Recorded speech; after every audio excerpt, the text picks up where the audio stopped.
Jæja, nú höldum við áfram dagskrá það sem frá var horfið og við byrjum núna með erindi sem að Rasmus Block ætlar að halda og I will introduce him in Icelandic too so you don't know what I'm saying. So. That's probably good. En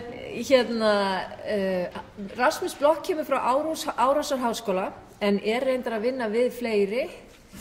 Hann þar í forsvari fyrir Kennslumiðstöð sem á sviði Business and Social Science sem svona eins og sviði okkar Kolbrúnar.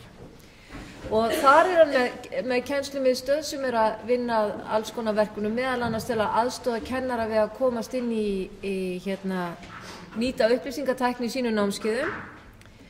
Hann á faraldsfæti út allt sem sérfræðingur og ráðgjafi í þessu og það var svolítið gaman að segja frá því að í gær þegar við hittum þau á sunnudaginn fyrst þá voru það akkurat nýbúin að hittast á fundi þar sem að stjórna menntaryfirvöld í Danmörku að velta fyrir sig hver framtíð háskóla í Evrópu, í Danmörku og fengu þau meðal annars til liðs sig í þeirri vinnu, í þeirri nefnd.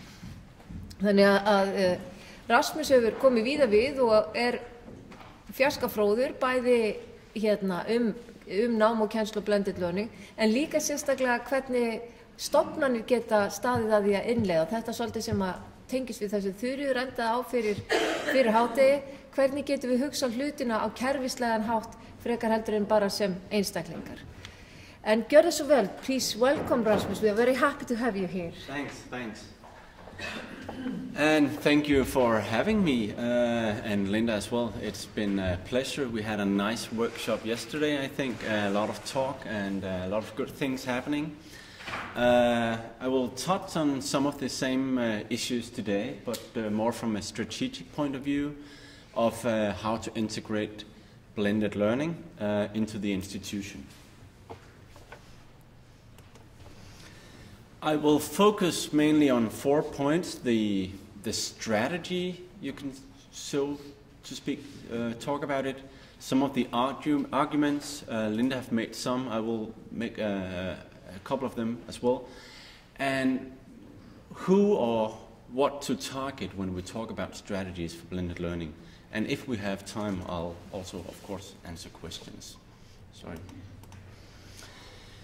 I think from the outset we need to ask, when we talk about strategies for blended learning, we need to talk about where resides the educational quality. Most often when we talk about educational quality, we are talking about education as teaching, underlying activities, and then learning. This is like face-to-face courses and hours, and when we're talking about teaching, there's activities, the curriculum, the homework, the test, the online exercises, and beneath that there is something we call learning, which is about motivation, learning approach, collaborations, and so on. And sorry for the cameraman, I'm not very used to standing still. My mind doesn't work when I'm standing still, so I'm drifting a bit, so sorry for that. Often we target teaching as the top of the iceberg when we talk about quality. But I think it's important to look beneath the surface of the iceberg here, to look at the activities and to look at the learning. And the often case scenario for strategies into the quality of education is that we are targeting the top level. Often we try to focus on the face-to-face things of courses, of preparation for teaching, on productions and so on, and lesser to focus on tests and exams and cases, collaboration, assignments, and underneath that also the teaching beliefs, the teaching approach, motivation, local didactics, and so on. And I often see strategies that are targeting teaching. Sometimes they don't even target teaching. It's just a strategy there, not targeting anything. And it somehow is an idea that if we target teaching as the only thing, it somehow grow also to to work with learning activities and alter learning, so on. But I would propose that when we talk about making strategies in general for education, that we need also to target beneath the surface. We are, of course, targeting teaching, but also targeting learning activities and learning culture. I mean, most of the learning effect we know is not only in the teaching and understood as the teaching in the face-to-face mode. It's about what students do and how we go about understanding it. Also, I think it's important to say that strategies for e-learning and blended learning, I have worked with it for over 10 years, and it's often being introduced by by technology coming. We are often, some are in love with technology. We think it can do a lot, so it informs our way of talking about strategy. We also know that often internationalization is a hot topic. What are others doing in the US, in other countries, and so on. Or often we also have a vision for the future. This is okay, I think, to inform strategy from these kind of things. But I would also argue that we need to combine it with the inner needs in education, with what we want from learning culture, from the learning activities, and so on. So we need to combine it. If we look at it historically also, about strategies in e-learning and blended learning and so on, I think it's been a two separate paths here. E-learning or blended learning or technology-enhanced learning has had its own strategy and living outside normal university pedagogy or university teacher development plans and so on. But I think they're getting more and more together in there. I think that's a good thing. And one of the things that I think we can share is actually this term we call blended learning. In there we can be on the same roof, include technology, and we have common interest and also can use the shared research and knowledge base. Linda is a very good example of this, I think, using some of the traditional way of understanding university teaching and learning but with technology. Some of the arguments for blended learning, I think, that we have an all-pervading situation where technology is there in our society, in our daily life, and we need to ask ourselves what kind of consequences does that make in our teaching? Does it pose any challenges? And I think that the technology is a very good facilitator for us to ask, why are we doing teaching as we are doing? So I think from a strategic point of view, I think it's good that we need to revisit our strategies and methods for teaching and learning, but also the learning outcome. What are we teaching students? This is what Linda also talks about. And now we have a pause here, yeah? Okay. And also I think it's a very important thing to think that we have a teaching toolbox. And normally, and for many years, it's existed of pen and paper and blackboards and chalk and so on, and other kind of things. But today, the toolbox is bigger, and there's a lot more tools in it that we can use. So I think technology is not what limits us in our possibilities of teaching. It actually expands, and we need to address this. Okay.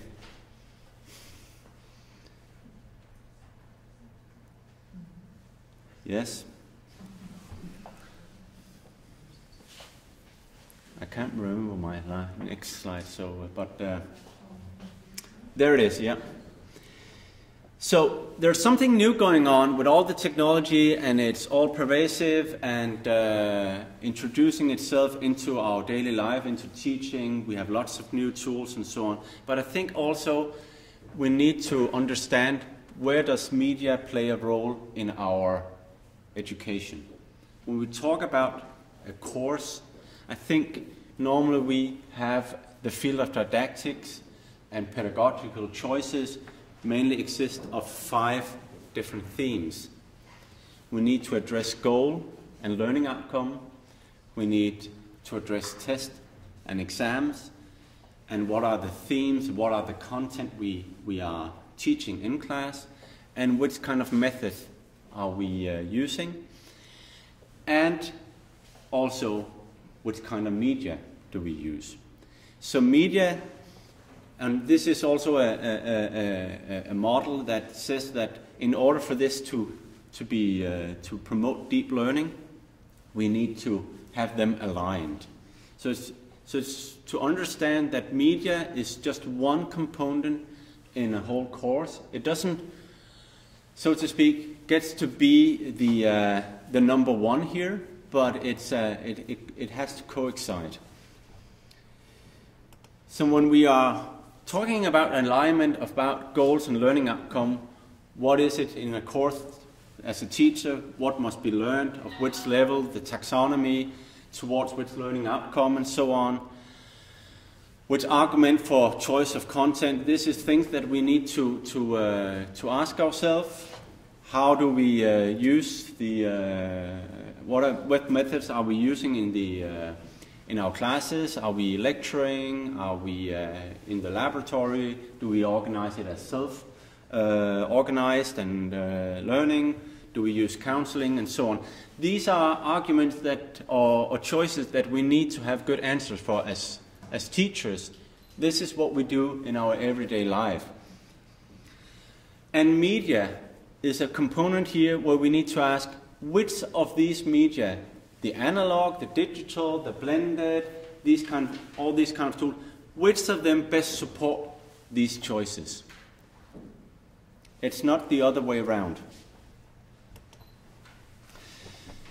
So there's a shift of paradigm here from when we talk about blended learning, from teaching to learning, from courses to activities, from the teaching hours to learning outcome. A lot of strategies and a lot of talk about education and teaching is about talking about teaching hours. I think it's really important that we talk about learning outcome.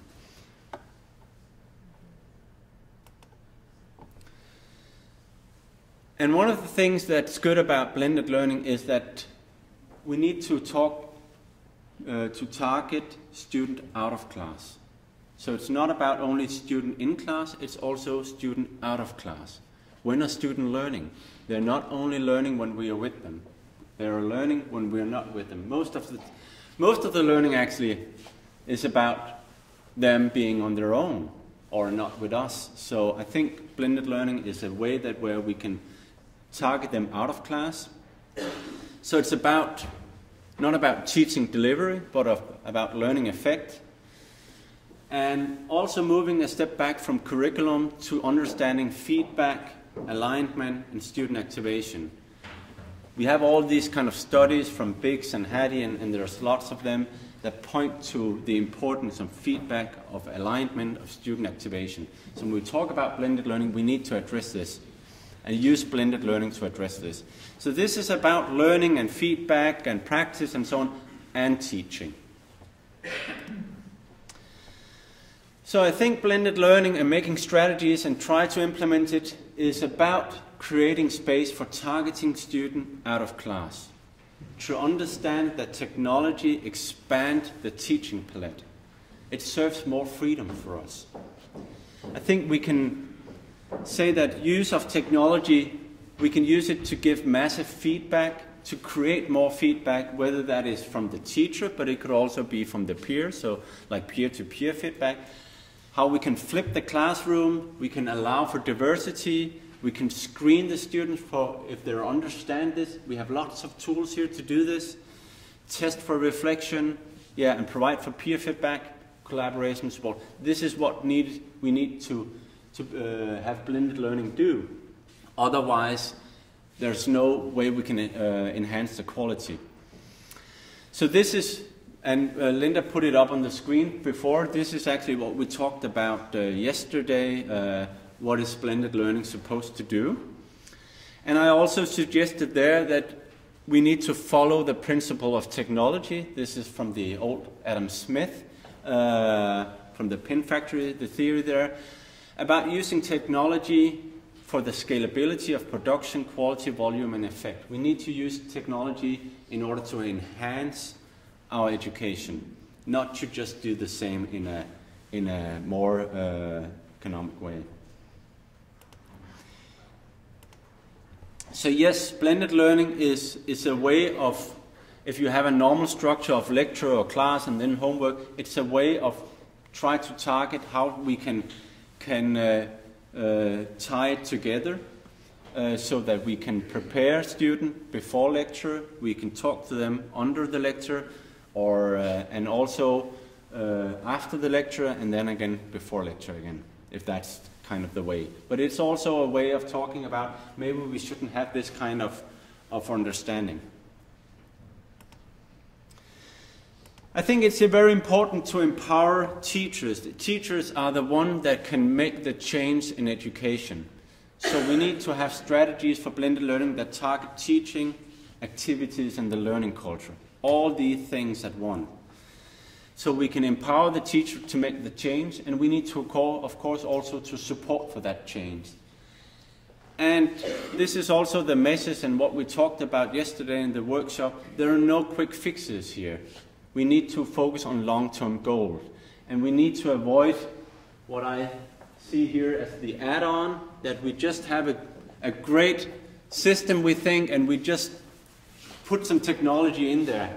And then we have some blended learning, we say. No, we need actually to redesign our education and our courses. Okay. Yes. So I would suggest that it's very important, in order to give the empowerment to the teaching and the teachers, that we have programs for redesigns of courses. Redesign as opposed to add-ons. This is not about learning how to use a blog or a wiki and then put it on into the class. This is about all these kind of elements that is in the course, that we fit them together. And it's important that we create actual change. We know that we can have competence enhancement for teachers and so on, and they can go for a course. And when they get out of the course, that's what I do. I say, I'll get back to this next semester. And you know what happened next semester? Nothing happens. So I think when we are making programs, we need to have the change taking place there. So, and of course the focus should be on effective student learning. And I think it's very important also to provide security and safety for teachers to enter the travel of change. We need to help them all the way. We need to let them experiment with teaching. It's very important to make failure. It's all and embrace that in order to get better. And in order to do this, it's also important to understand from a strategic point of view, these people that are there are supposed to help teachers change the quality and enhancing it, the educational developers. We also need to take them into account, because these people are needed, and if we are heightening the quality, we also might need these people there. So we cannot have a strategy for enhancing quality in education if there are no people there available for us to help them. So we also need to have them in place and to grow them, and so to speak.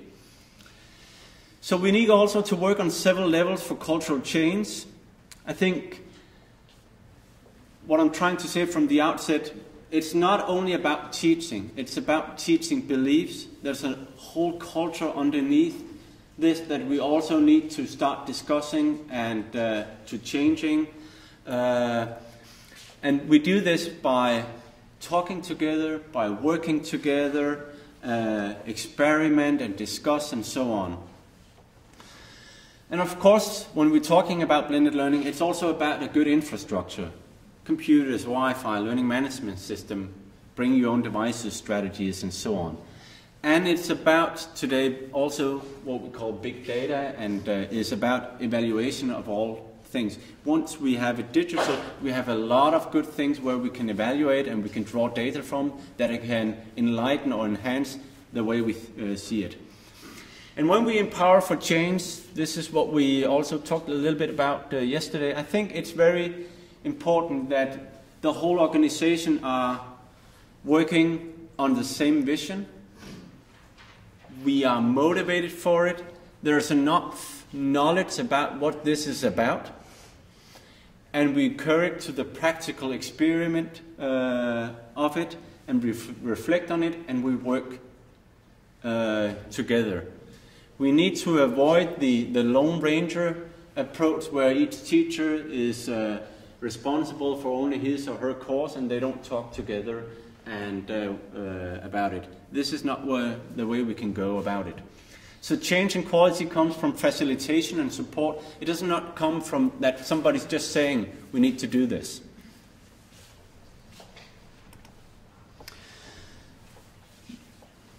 Yesterday I showed more in depth about a redesign program that we have at Aarhus University. It's an old program that we have redesigned over some years. We call it Go Online.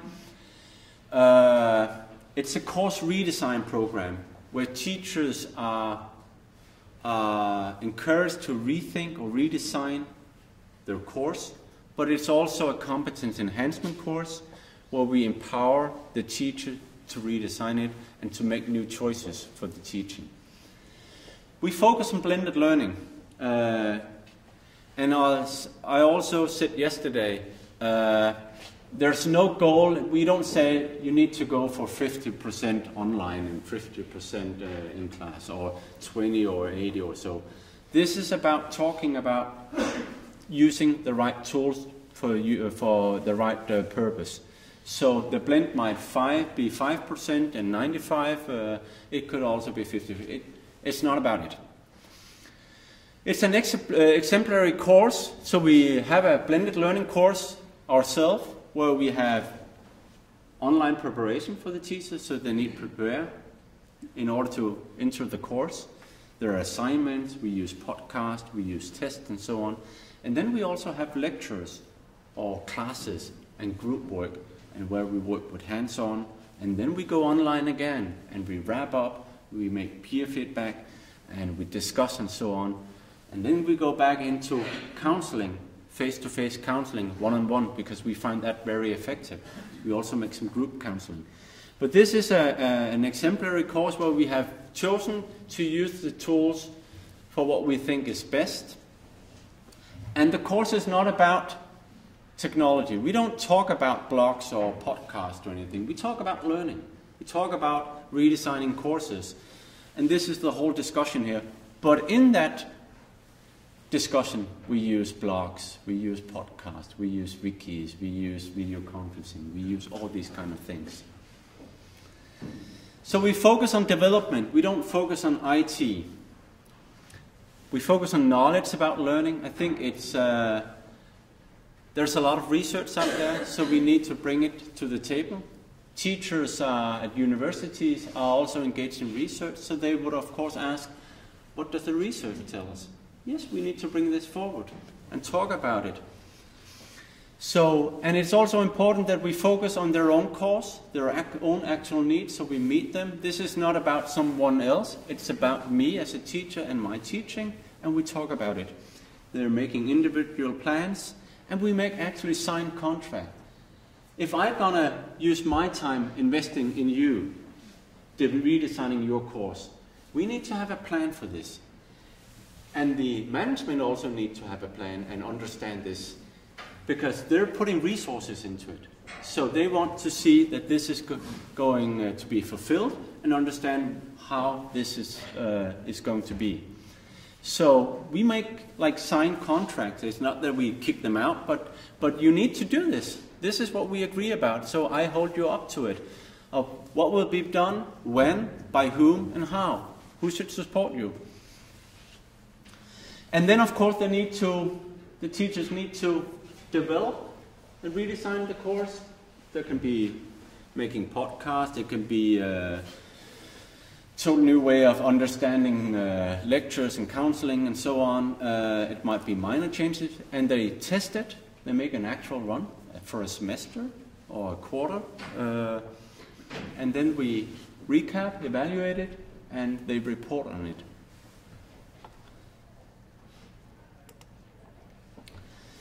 So in my view, implementing blended learning into the organization is not about introducing certain technologies into the learning environment.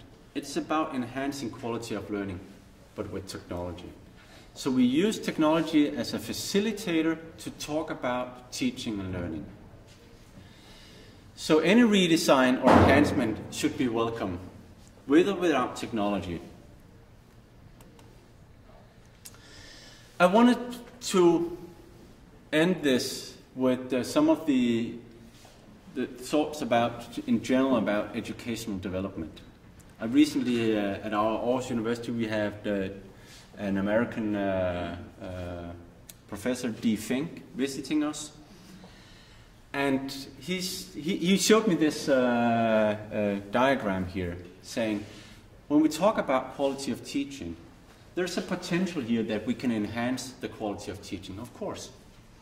And we can work with teachers so we develop the quality of teaching.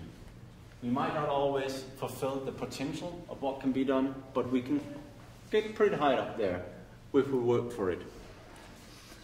And often the belief is that if we don't do anything, this will just stay straight. But it doesn't. I mean, it erodes. If we don't do anything for educational development, it's getting worse. It's not just stay the same. So this is just also a reminder. And he actually proposed that normally we are talking about the norms of teaching and research and administration. In Aarhus it's like 50-40-10. This is like the norm. In some places and in some researchers they have more research and so on. This is the general norm. Why don't we have a norm for development? Why isn't there a number for development here? In many companies that's the size of universities, there will be a norm. They won't allow, as we talked about, I think Linda gave an example of a dentist. They won't allow a dentist not to be further competent and enhanced for 50 years or 40 years. So I think we need to address this. And we also need to understand that quality of teaching is a whole organization responsibility. It's not only teaching or teachers that we can say, go fix it. It's the whole range of in the organization that need to work together on this. Recently, Linda and I was with Simon Barry, and he talked about the key elements of effective strategy for educational development. And he talked about we need to conceptualize what kind of development we want. We need to have the stakeholders in place to understand this. We need to have a plan for implementing it. Who's going to do this? We need to talk about curriculum, how we assess, staff development, quality assurance, and also we need to understand all these kind of changes we do. Do the student get it? Is it enhancing the quality for them? If not, we're on the wrong track here. So, I wanted to show you a small video. Maybe some of them you know it, but if we don't do anything, I would suggest This is irony here. You get it here in the Nordic countries. I would suggest if we don't do anything, we might as well have the 5-minute university. I find that education, I think it don't matter where you go to school. Italy, America, Brazil, it's all the same. It's all just memorization. And it don't matter how long you can remember anything, just so you can parrot it back for the tests. And I got this idea for a school I would like to start. Something called the 5-minute university. And the idea is that in 5 minutes, you learn what the average college graduate remembers 5 years after he or she's out of school.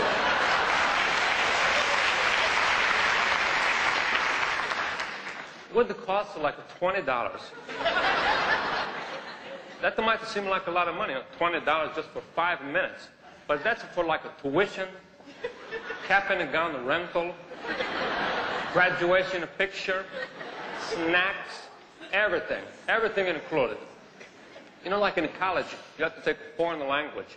Well, at the 5-minute university, you can have your choice. Any language you want, you can take it. Say if you want to take Spanish, what I teach you is, ¿Cómo está usted? That means, how are you? And the answer is, muy bien. Means very well.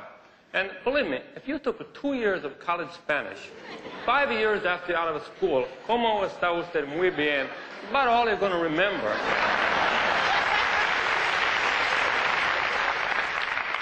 So in my school, that's all you learn. You see, you don't have to waste your time with the conjugations, vocabulary, all that junk. You just forget it anyway, and what's the difference? Economics, supply, and demand. That's it. Business is you buy something and you sell it for more. Theology, I'm going to have a theology department. You know, since I'm a priest, it's only right. And what you have to learn in theology is the answer to the question, where is God? And the answer is, God is everywhere. Why? Because he likes you.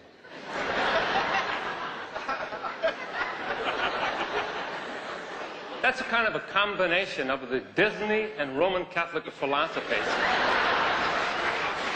It's just a perfect for the late 70s or early 80s, you know? Just a perfect. Well, after the courses are all over, then it's a time for a little Easter vacation.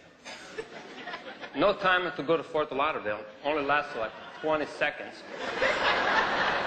But what I do for you, I like to turn on a sun lamp. You know, I give you a little glass of orange juice. That's the snack part, orange juice. And then after vacation, you know, after you swallow it real quick, then it's a time for the final exams. I say to you, ¿Cómo está usted? You say, muy bien. Where is God? The God is everywhere. Economics is supply and demand. Then I put on your cap and a gown. I get out to my Polaroid, the camera, you know, make a little snap a flash a picture for you. I give you the picture. You give me $20, I give you a diploma, and you're a college graduate, ready to go. Yeah, you get it, right? So, thank you.